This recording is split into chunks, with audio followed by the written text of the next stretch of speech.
Une bonne alimentation aide à grandir en bonne santé. Mais est-ce que bien choisir la nourriture peut aussi rendre plus intelligent?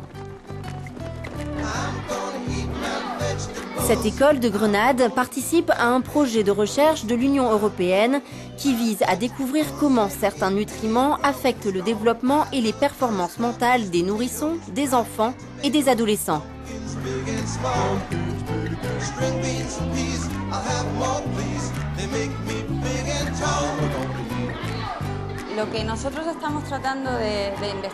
Dans ce projet, nous essayons d'étudier et de démontrer que la nutrition joue un rôle important dans le développement neurologique pendant la grossesse et l'enfance.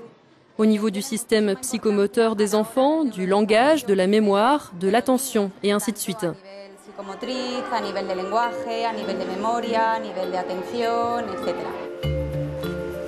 Les chercheurs ont donné des additifs alimentaires avec des mélanges divers de nutriments essentiels à des femmes enceintes afin de voir si leurs enfants seront plus avancés psychologiquement que les autres.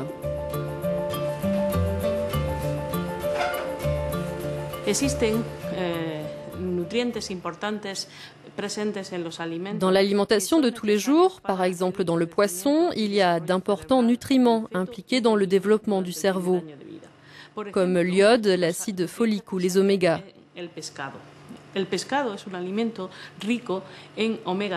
Il favorise un développement optimal du cerveau du fœtus et au-delà pendant la première année de sa vie.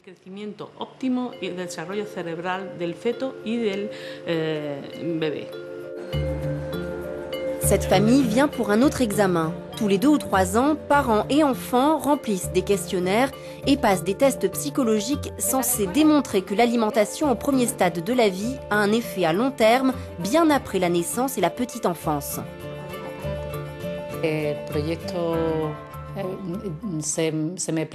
Quand j'étais enceinte de 3 mois, mon médecin m'a proposé de participer à ce projet. On m'a donné des assortiments de compléments alimentaires que j'ai dû prendre tous les jours. C'était délicieux.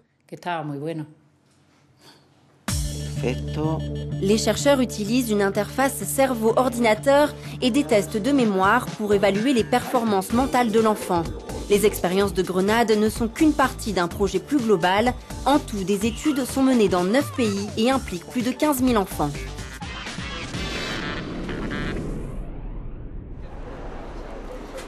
Le plus important de ces projets de recherche se déroule à Rotterdam.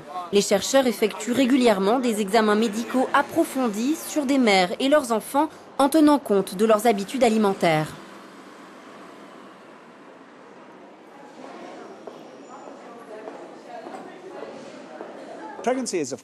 La grossesse est bien sûr une période très importante, car c'est à ce moment que les organes commencent à se développer. Mais il faut aussi étudier l'alimentation après la naissance. Il y a d'abord l'allaitement. Puis après, il y a le grignotage, le nombre de boissons gazeuses que consomme l'enfant, si l'enfant est difficile ou pas sur la nourriture. Nos habitudes sont aussi liées au développement et au comportement du cerveau. Les examens commencent à la grossesse et continuent jusqu'à ce que les enfants atteignent l'âge de 20 ans. En plus d'un ensemble de questionnaires détaillés qui donnent un aperçu des styles de vie des familles, un examen type comprend aussi des tests d'allergie, des mesures des poumons, du cœur, des os, de la vue et de l'ouïe.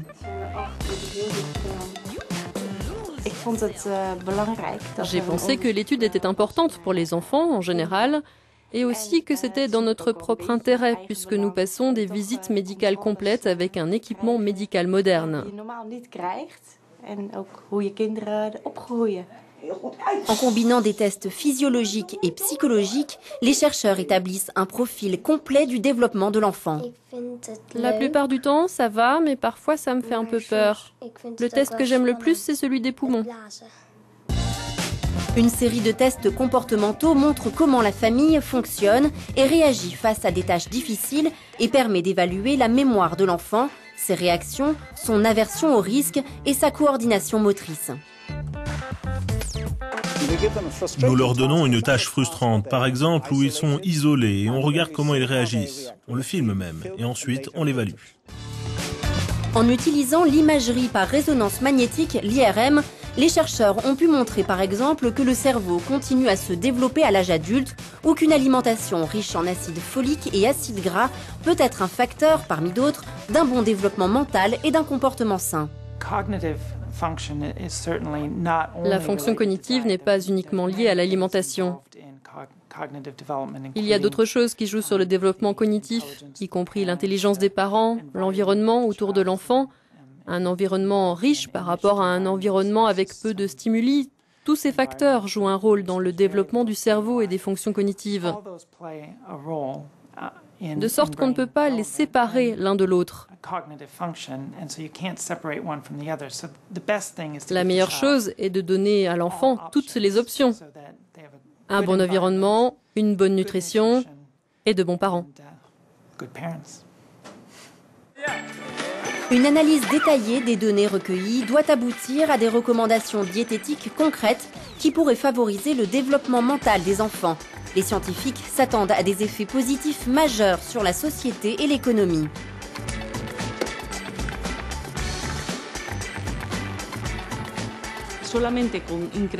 Juste en améliorant le quotient intellectuel de quelques points, vous permettez aux gens d'évoluer de manière différente et vous leur ouvrez la porte d'un avenir meilleur. Si les enfants se développent de façon optimale, la population va progresser. L'avantage économique et social pour l'Europe sera donc très important. Impossible de nier l'importance d'une bonne alimentation. Aujourd'hui, nous disposons d'aliments riches et savoureux tout au long de l'année grâce aux techniques modernes de conservation des aliments. Mais ces techniques sont-elles vraiment efficaces ? Une part importante des études liées à l'alimentation est consacrée à l'effort de recherche bioéconomique à grande échelle en Europe. Cela va de l'agriculture à la sylviculture, la recherche marine, au projet de bio-industrie. Dans ce verger de recherche près de Louvain, les biologistes font pousser de nombreuses variétés de pommes. Chacune a ses propres conditions de stockage pour rester fraîches et garder leur goût plusieurs mois après la récolte. Des pommes fraîchement cueillies peuvent aller rapidement au consommateur. Elles resteront agréables à manger pendant quelques semaines. Mais si vous voulez les conserver toute l'année, vous aurez besoin d'une chaîne du froid avec la juste température et même une composition particulière de gaz atmosphériques. Fruits, légumes, fruits de mer et autres restent bons à la consommation tant qu'ils n'ont pas été soumis à une augmentation de la température sur le chemin entre l'usine et la cuisine du consommateur. Mais le maintien de la chaîne du froid a un certain coût. Pour être efficace en matière de sécurité et de qualité, nous en faisons souvent trop, en quelque sorte, en ce qui concerne l'énergie, avec de probables conséquences sur l'environnement. Ce projet tente de prendre en compte toutes ces questions en même temps, en gardant bien sûr comme priorité la sécurité alimentaire. Les chercheurs collaborent avec l'industrie pour rassembler des données et construire un modèle précis de la consommation d'énergie à chaque étape de la chaîne du froid.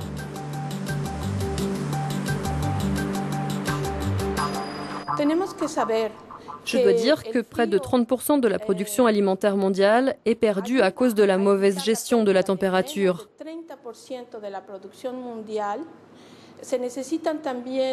Et 60% de ce que nous mangeons tous les jours a besoin d'être gardé au frais.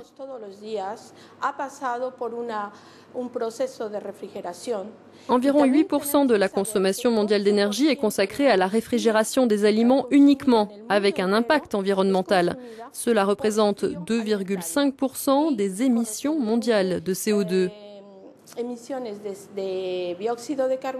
On peut donc imaginer l'impact que cela a sur nos vies.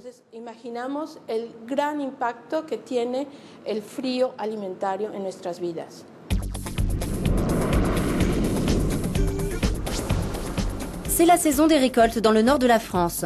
Ces haricots verts sont rapidement transportés des champs aux usines proches pour préserver leur goût et leur valeur nutritive. C'est le début d'un long voyage de la plus grande usine de transformation de légumes au monde à Estrémons jusque chez les particuliers de nombreux pays.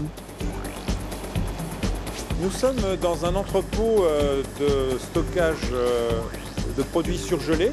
La température est de moins 18 degrés Celsius. Surveiller la température est important. Un peu trop chaud et les légumes surgelés se conservent moins longtemps. Un peu trop froid et la texture et le goût se dégradent. Les usines comme celle-ci dépensent beaucoup d'énergie pour la réfrigération. Si l'accent est mis sur la recherche et l'innovation, ces dépenses peuvent être réduites. Aujourd'hui, on se rend compte que 30 à 40% de l'énergie qu'on met en œuvre ne sert pas aux légumes, mais sert à l'environnement, l'atmosphère. Et donc, c'est une déperdition énorme. Dans ce projet, la première partie a consisté à recenser des informations qui venaient du terrain, concrètes. Nous, dans le légume, qu'est-ce qui se passe dans la chaîne du froid? Et c'est à partir de ces informations pratiques, réelles, que le projet a alimenté une réflexion d'ordre scientifique, d'ordre recherche.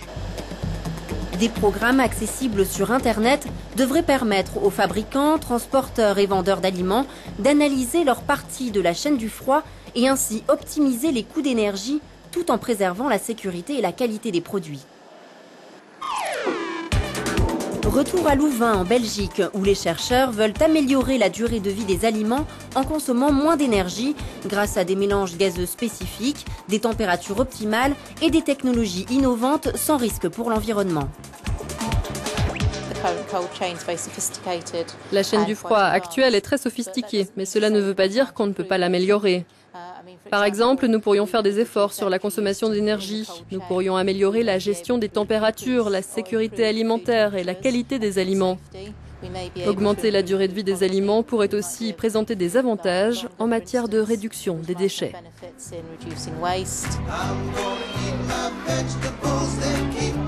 Growing tall, carry